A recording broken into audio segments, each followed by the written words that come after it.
Assalamualaikum warahmatullahi wabarakatuh. Alhamdulillahi rabbil alamin.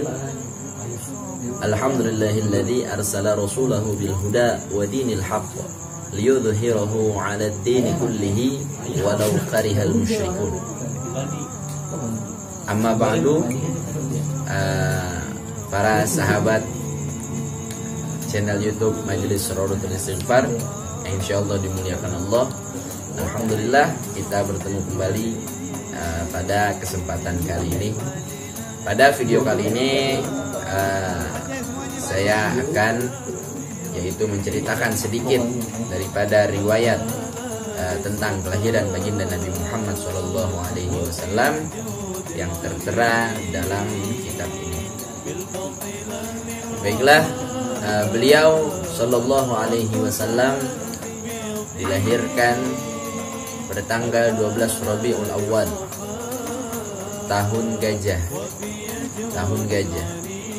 Adapun tanggal Masehinya yaitu 20 Agustus tahun 570 Masehi, yang mana sesuai adat yaitu bangsa Arab pada ketika itu.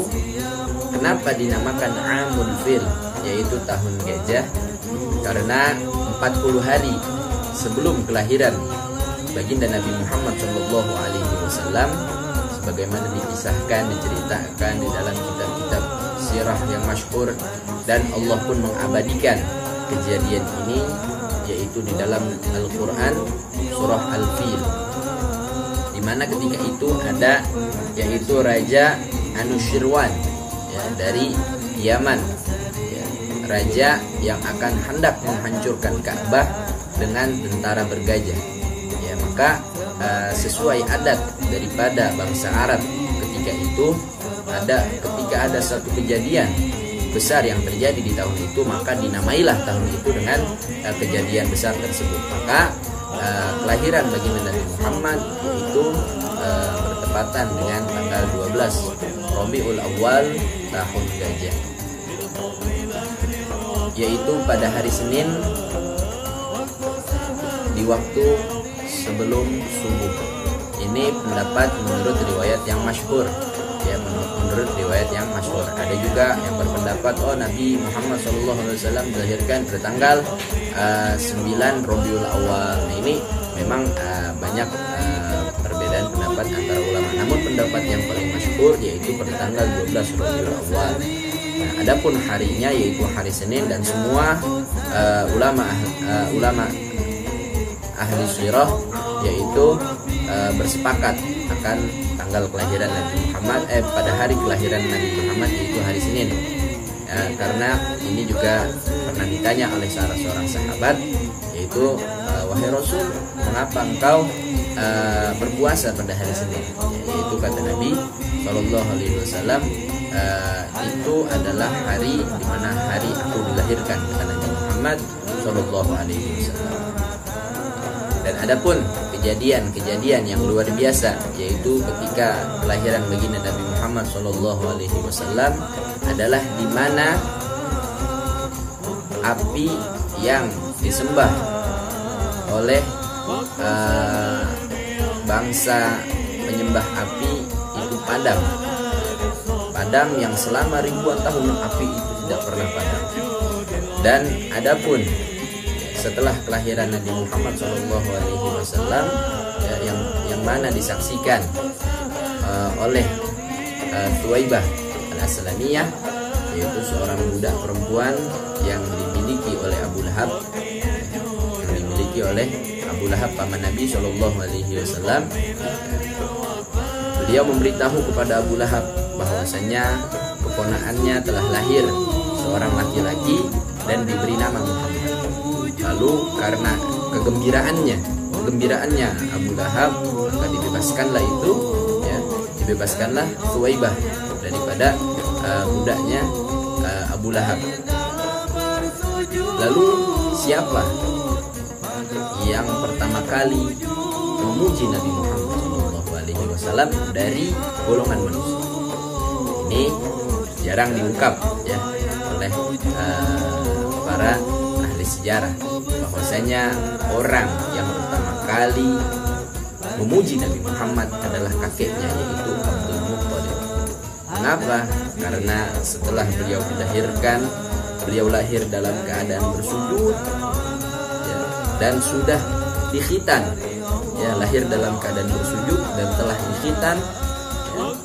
Lalu beliau dibawa oleh Abdul Muttalib, kakeknya tercinta, masuk ke dalam Ka'bah ya. Tawaf, setelah bertawaf masuk ke dalam Ka'bah, lalu beliau mengumumkan bahwasanya dia menamai ya, Nabi Muhammad ya, menamai cucunya itu dengan nama Muhammad. Lalu ada yang berkata, kaifa samaita bihadzal ismi wa laysa li ahadin min abai. Kenapa engkau menamai cucumu dengan nama Muhammad dan tidak ada satu orang pun dari keturunan kita, dari keturunanmu, yaitu yang bernama Muhammad. Lalu Abdul Muttalib berkata, inni la arju anna yahmidahu ahlal ardi kullahu. Kata Abdul Muttalib ya, sesungguhnya aku menginginkan bahwasanya nanti seluruh penduduk bumi akan senantiasa memujanya, akan senantiasa memujinya. Jadi yang memberikan nama Muhammad adalah kakek beliau Abdul Muttalib. Beliau di bumi ya dikenal dengan nama Muhammad, dan di langit beliau Nabi Muhammad SAW terkenal dengan nama Nabi Ahmad. Seperti itu. Dan adapun ya daripada keutamaan yang lain, daripada pengagungan Allah kepada kelahiran Nabi Muhammad ketika itu, sebagaimana diriwayatkan ya, dikisahkan dalam Maulid Syamsul Durar, dikisahkan ketika itu tidaklah ya yang lahir ya, di tahun itu, para wanita-wanita yang lahir yang sedang mengandung pada tahun itu ya, illa atat fi hamliha bi ghulam, kecuali apa yang ada di dalam perutnya para wanita ketika itu adalah anak laki-laki. Karena kita ketahui bahwasanya ya bangsa jahiliyah ya, mereka membunuh ya anak perempuannya yang lahir ya, anak perempuan yang lahir mereka bunuh hidup-hidup. Kenapa? Karena mereka takut ya anak perempuan itu sebagai aib. Maka bentuk pengagungan Allah kepada Nabi Muhammad ya, akan kelahiran Nabi Muhammad ya, dijadikan di mana para wanita yang lahir berbarengan bersamaan yang sedang mengandung pada tahun itu, lahirlah anak mereka illa atat fi hamliha bi ghulam min barakati was sa'adati hadzal. Seperti itu ya, sedikit kisah tentang kelahiran baginda Nabi Muhammad SAW. Selanjutnya tonton terus channel kami ya, channel Majelis Suratul Istighfar. Insyaallah akan bermanfaat, dan ikuti terus kajian Sirah Nabawiyah selama bulan Rabiul Awal. Semoga kita dapat menambahkan kecintaan kita kepada Nabi Muhammad sallallahu alaihi wasallam.